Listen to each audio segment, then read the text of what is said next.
안녕하십니까. 병원사 지산입니다. 오늘은 업보란 도저히 풀 수 없는 것일까에 대해 풀 수 있다면 어떤 방법으로 푸는 것이 지름길인가에 대해 말하려 합니다. 분명히 있습니다. 풀 수 있는 방법이. 숙명을 업보로 여기지만 여간에서 업보나 윤회를 논리적으로 받아들이기가 힘든 분들도 있습니다. 자신의 소신이지만 윤회나 업보가 없다고 믿는 사람이나 있다고 믿는 사람이 있습니다. 하지만 없다고 믿는 사람보다 있다고 믿는 사람이 훨씬 더 행복하고 목표가 있는 삶을 삽니다. 한 번쯤 곰곰이 생각해 보십시오. 아직도 구독자가 아니신 분은 구독, 좋아요, 알림을 눌러주시고 본론에 들어가겠습니다. 가사백천급 소작업물무 인연 회우시 과보환지수 인과응보경에 나오는 말입니다. 백천급의 시간이 지나더라도 본인이 지은 업은 없어지지 않나니 인과 연이 만나게 되면 과보는 자신이 돌려받는다. 업이란 무엇인가? 행위에 대한 저장된 실체를 이야기합니다. 즉 나의 생각,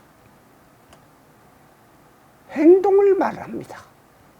모든 것은 신에 의해서 만들어졌다는 것이 아니고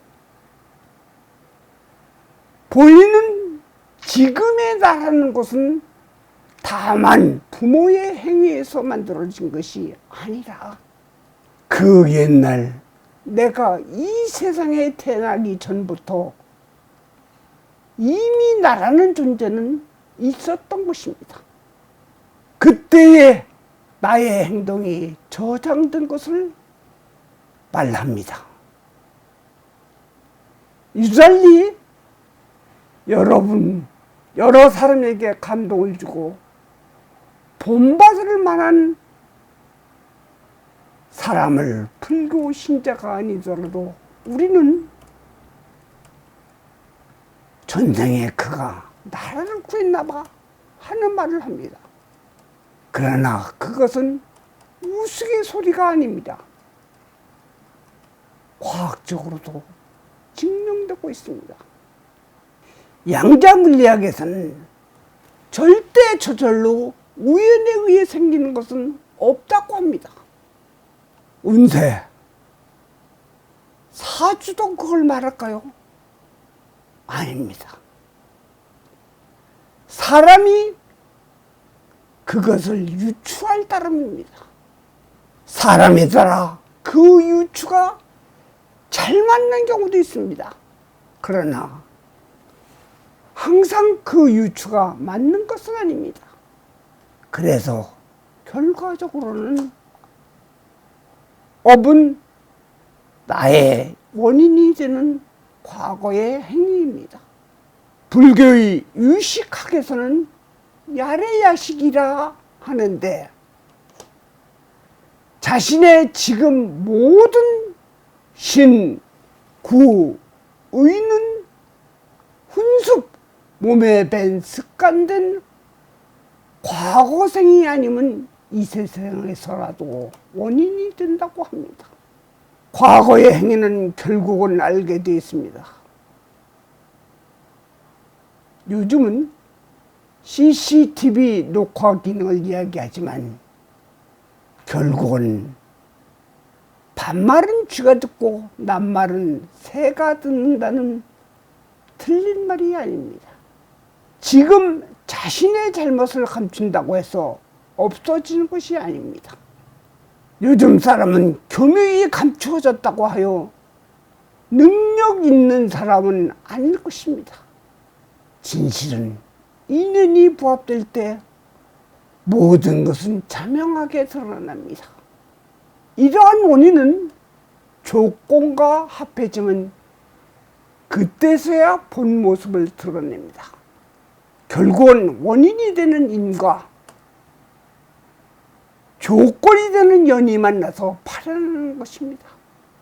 그것이 바로 업보입니다.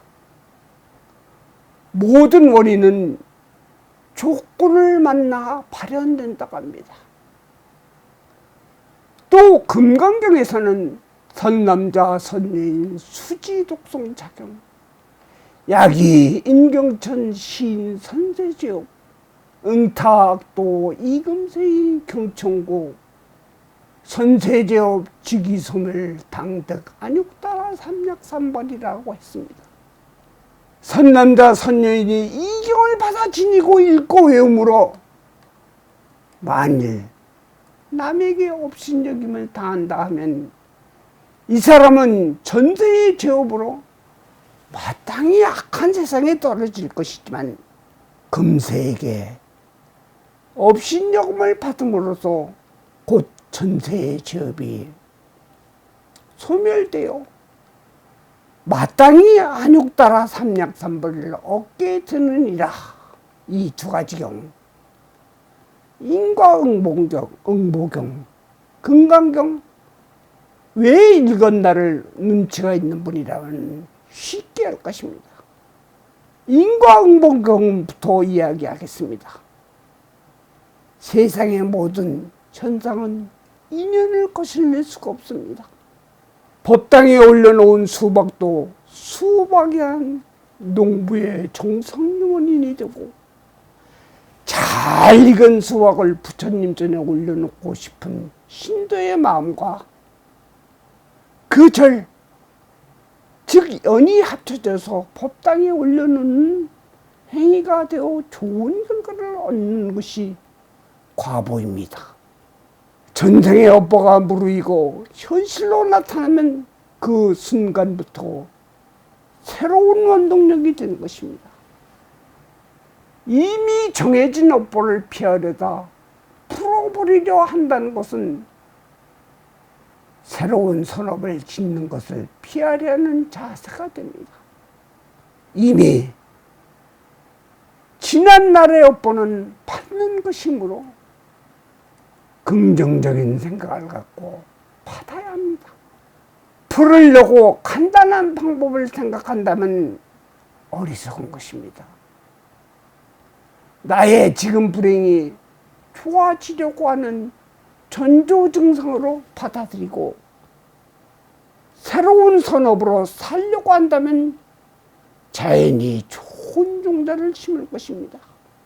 그 좋은 종자는 내세의 선근으로 작용하여 좀 더 나은 내상을 보장받게 되고, 혹 무르익음이 빨라 이 생에서 받는다면 산 동안 좋은 결과를 얻게 됩니다. 그러므로 지금 일어나는 현상을 자기는 잘못이 없는데 남 탓을 하지 말고 불평불만을 하지 말고 자기 자신의 생을 크게 부각시키지도 말고 묵묵히 받아들이고 할 도리를 다한다면 그것이 결국은 자신에게 좋은 결과로 돌아옵니다. 우리는 부족한 점을 내부에서 찾으려고 합니다. 어차피 피할 수 없다면 묘법이나 손쉬운 방법을 찾지 마시고 찾고 받아들이며 선행을 한다면 그것이 더 빠른 길입니다. 그 선행은 어떤 것일까요? 남이 하기 싫은 것을 도맡아 가서 하고 내 것을 나누어주며 내 양심에 거슬리는 행동을 안 한다는 것입니다. 그 선행을 많이 하는 사람이 바로 지도자감입니다.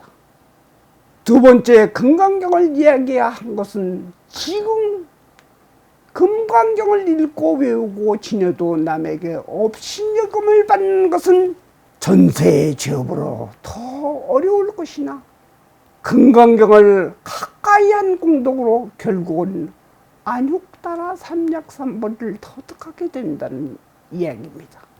지금 나의 처지 어차피 과의 자리입니다. 부처님은 인멸하실 때 자등명, 법등명을 중생에게 가르쳤습니다. 자신의 법을 등불로 삼으라고 한 것입니다. 스스로 자기가 해결할 몫이라고 하는 것입니다. 여기서 상당한 예를 한 가지 들겠습니다. 저희 절에 찾아오는 두 자매가 있었습니다. 언니는 장사를 잘해 큰 부자입니다. 하지만 동생은 항상 언니를 돕는 역할을 합니다. 심지어는 동생의 남편, 친정의 동생들까지 전부 책임지고 있습니다. 하지만 언니는 자식도 없고 외롭게 살고 있습니다. 동생은 자식이 3명이나 되지만 항상 돈에 쫓들리고 있습니다. 어느 날 언니가 날 찾아와 사업체 중 하나를 동생에게 넘겨주려고 하는데 그의 그릇이 얼마짜리입니까? 이 큰 업체를 운영할 수 있겠는가를 묻는 것입니다. 그래 저는 동생이 처음에는 어려움에 처하겠으나 결국은 자신의 몫을 합니다라고 하니 이 업체를 맡아 운영할 수 있는 그릇이라는 것입니다. 저는 자신이 어떻게 하느냐에 달려있다고 하니 알았다고 하고 갔습니다. 며칠 후 동생이 찾아와 저를 보면서 낯을 붉히는 것입니다. 언니가 물어보러 왔을 때 문제없이 잘 나올 거라고 왜 이야기하지 않았느냐 입니다. 세옹지마를 잘 모르는 것 같습니다. 그 이후 제가 들은 바로서는 동생의 아들이 사법고시에 합격하였다고 합니다. 어떻게 하든 긍정적으로 생각하고 이 생의 업보를 현실에 당면한 문제로 잘 수행한다면 분명 좋은 결과를 얻을 수 있습니다. 내 의지로 복 짓는 일을 하면 복을 받게 되고 죄 짓는 일을 하면 죄를 받게 되어 있습니다. 항상 정진하고 주어진 삶에 충실합시다. 제법 종연생.